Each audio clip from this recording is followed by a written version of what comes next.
The first time I slept in my car, I told myself it would only be for one night. Just one. One uncomfortable night was a small price to pay if it meant my daughter could keep chasing the dream she had worked so hard for. I folded my winter coat into a pillow, leaned the driver's seat back as far as it would go, and stared through the windshield at the dark sky. The stars looked colder than usual. The silence inside the old sedan felt heavier than the stack of unpaid bills sitting in my purse. I smiled anyway. Because somewhere across town, my daughter Emily was asleep in her college dorm, believing everything was going to be all right. And I wanted it to stay that way. People often say a mother's love has no limits. I never understood that saying when I was young. Now, at 68 years old, I knew exactly what it meant. Love isn't buying expensive gifts. It isn't saying I love you every hour. Sometimes. Love is eating crackers for dinner because groceries cost too much. Love is pretending you're warm when your fingers have gone numb. Love is lying through your teeth so your child never feels guilty. Emily never knew how close we came to losing everything. After my husband, David, passed away 8 years earlier, the house became painfully quiet. He had always handled the finances. I had worked part-time at the town library, thinking his pension and savings would be enough for both of us. We were careful. We weren't rich. But we survived. Then the medical bills arrived. One envelope after another. Every treatment. Every surgery. Every prescription. Each one took another piece of the life we had built together. When David was gone, so were the savings. I sold his truck. Then his fishing boat. Then most of our furniture. The only thing I refused to sell was Emily's dream. She had wanted to become a veterinarian since she was 7 years old. I still remembered the day she carried home a tiny bird with a broken wing. "It doesn't have anyone else, Mom." She cried harder for that little bird than most people cried for themselves. That was when I knew. She was born to help others. Years later, when the acceptance letter arrived from one of the state's best universities, Emily ran across the yard screaming. "We did it." No. She had done it. She studied until midnight every day. Worked weekends. Skipped parties. Earned scholarships. But scholarships never covered everything. Housing. Books. Meal plans.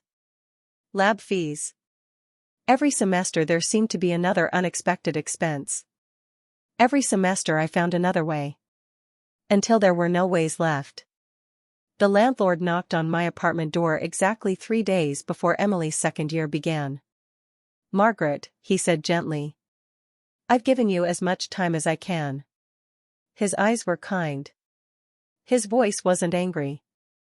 That somehow hurt even more. "I understand. I know you do." He handed me a notice. "I wish things were different." "So do I." After he left, I sat on the floor holding the paper for nearly an hour. I didn't cry. Not yet. Instead I called Emily. "Hi, sweetheart." She answered on the second ring.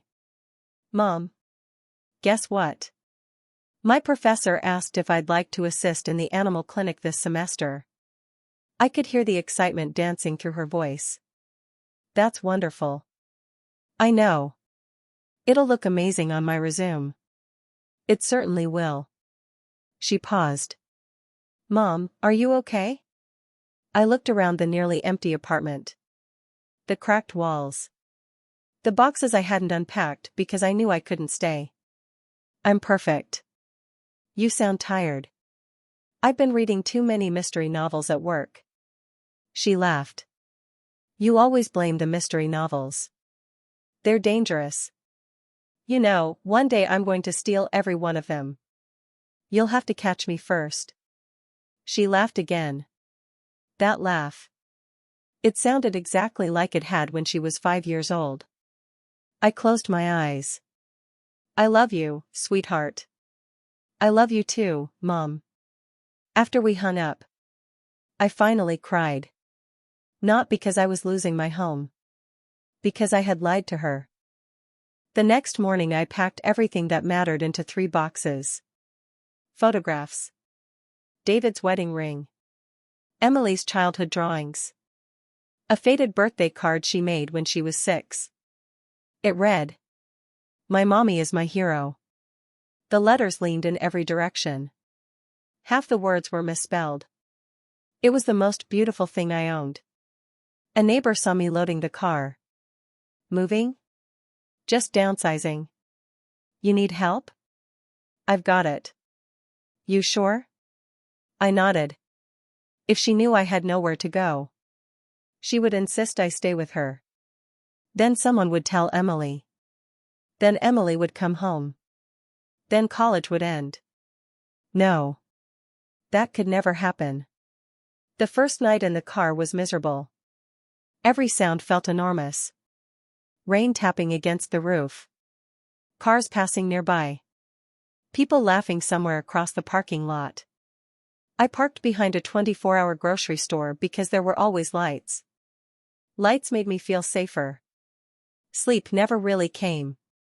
Every hour I woke up thinking someone was knocking on the window. By morning my back felt like broken glass. I washed my face in a gas station restroom. Brushed my hair. Straightened my sweater. Then went to work at the library as if nothing had happened. Morning, Margaret. Morning. You look exhausted. I stayed up watching old movies. You really should rest. I will. Another lie. By lunchtime I could barely keep my eyes open. But every time I thought about quitting, I pictured Emily wearing the white coat she dreamed about. That image carried me through another day. Weeks became a routine. Library. Car. Gas station bathroom. Repeat. On weekends I cleaned houses for extra cash. At night I delivered newspapers. Sometimes I skipped dinner so I could afford Emily's textbooks. Whenever she called, she asked the same question. Mom, are you eating enough? I smiled into the phone. I'm eating like a queen.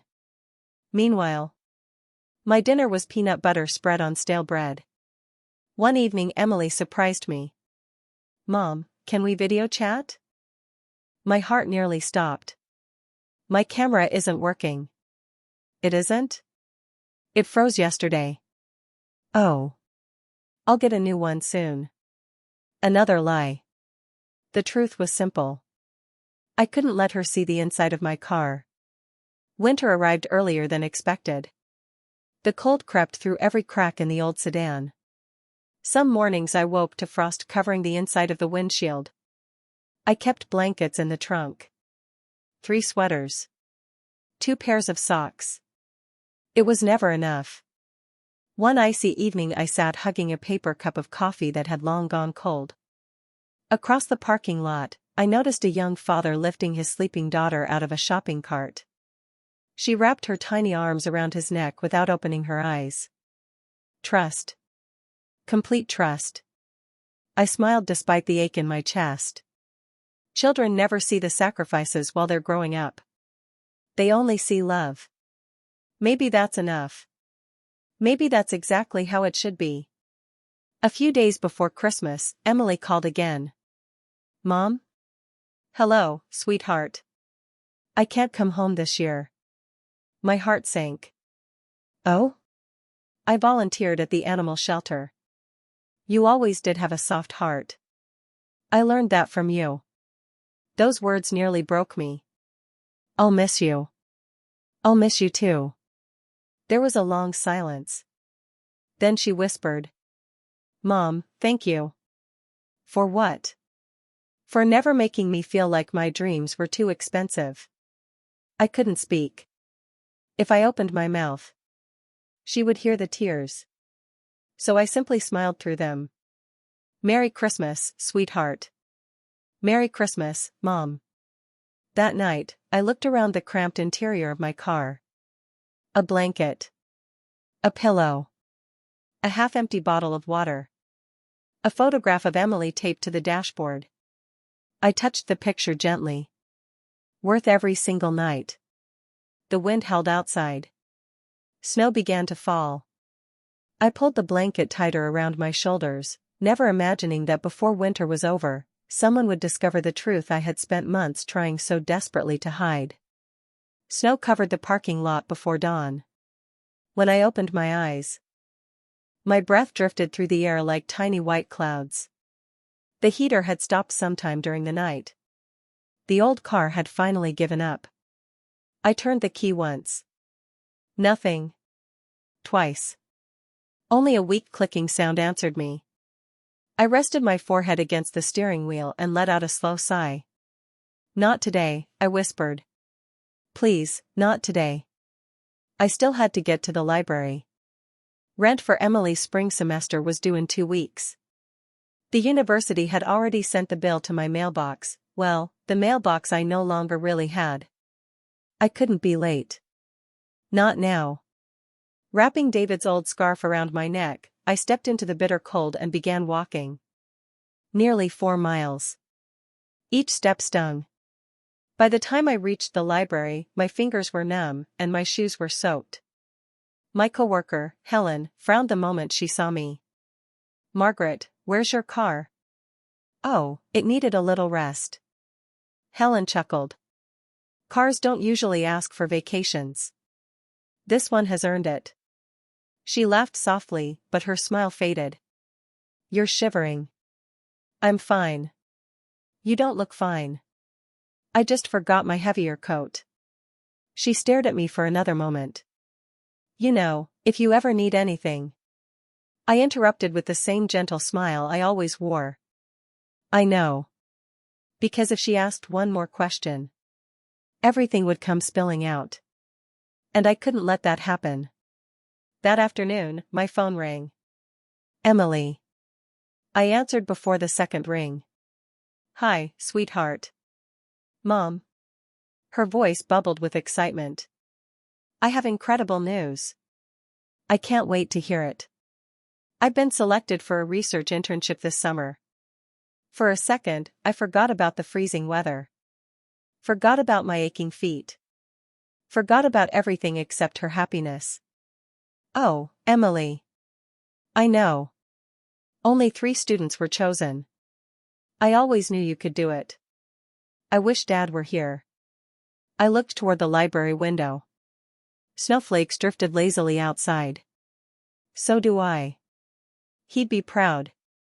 He already is. Silence settled between us. Then she laughed. Mom, promise you'll come to my graduation next year. I wouldn't miss it for the world.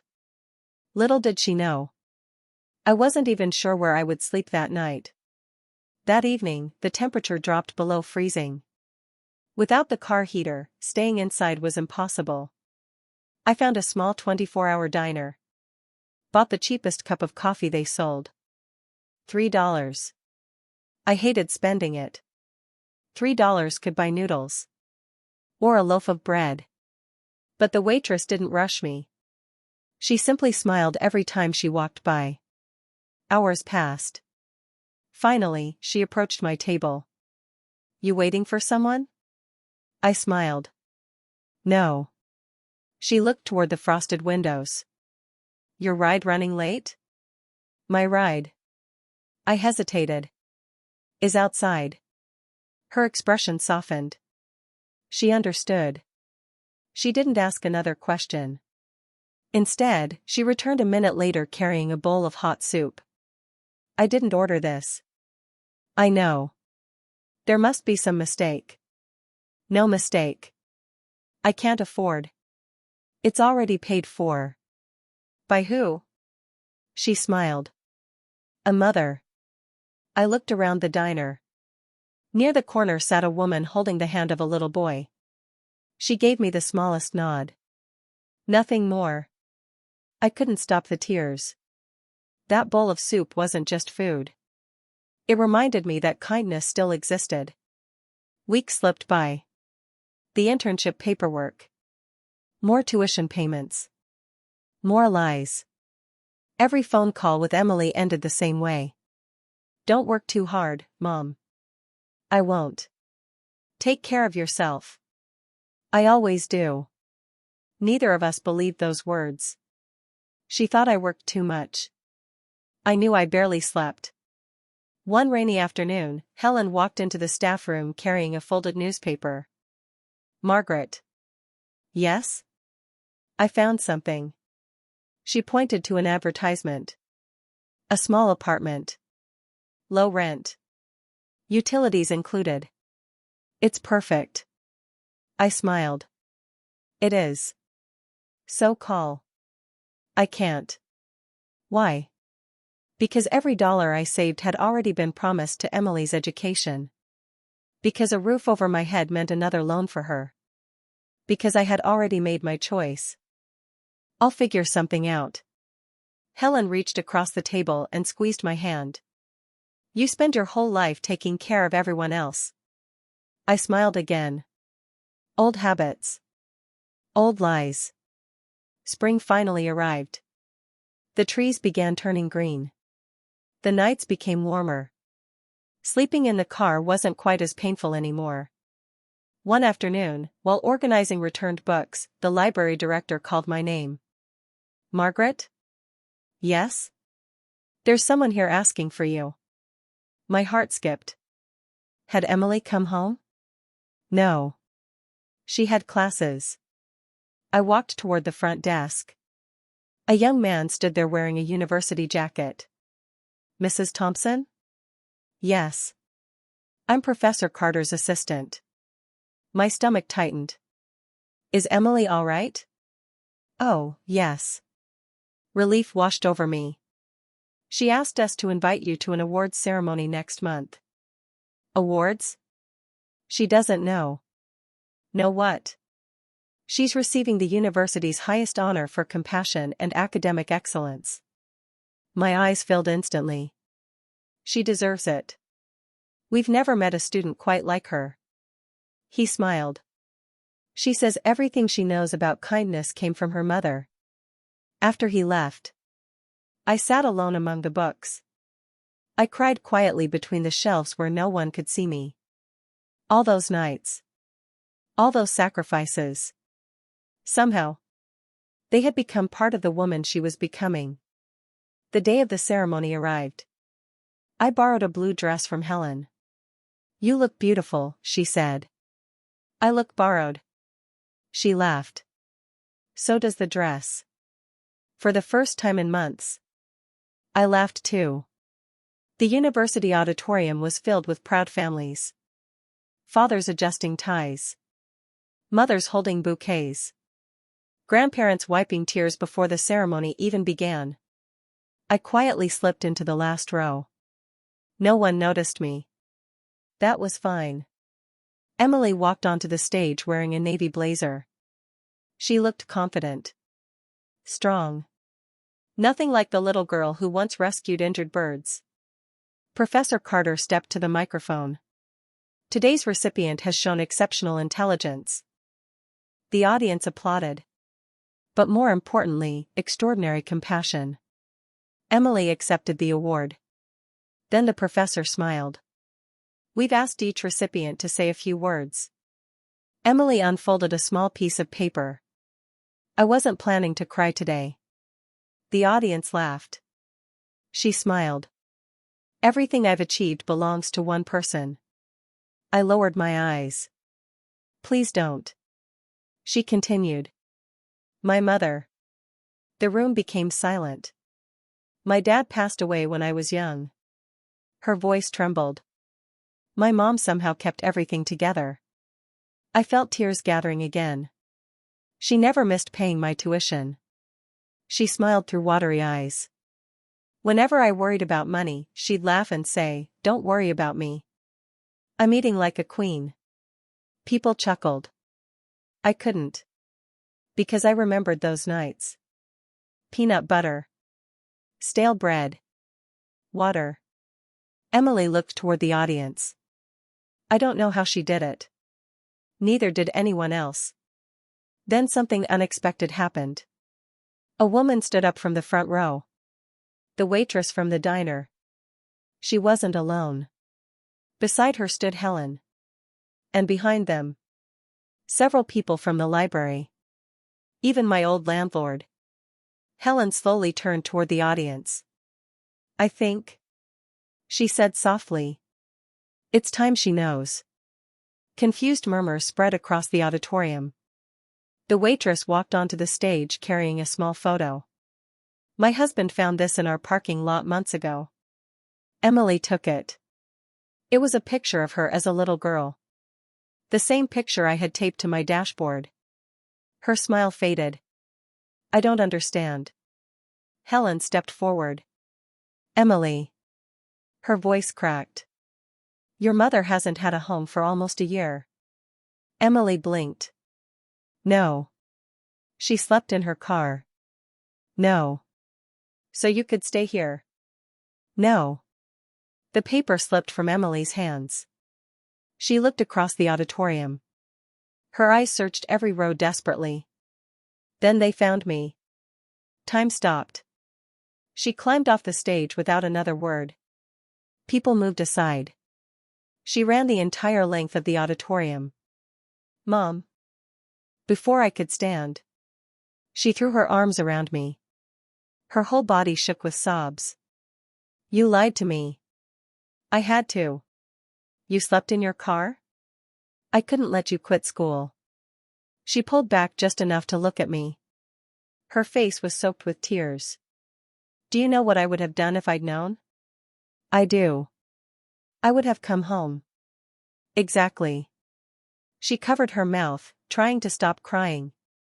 I thought you had everything under control. I brushed a strand of hair away from her face just like I had when she was little.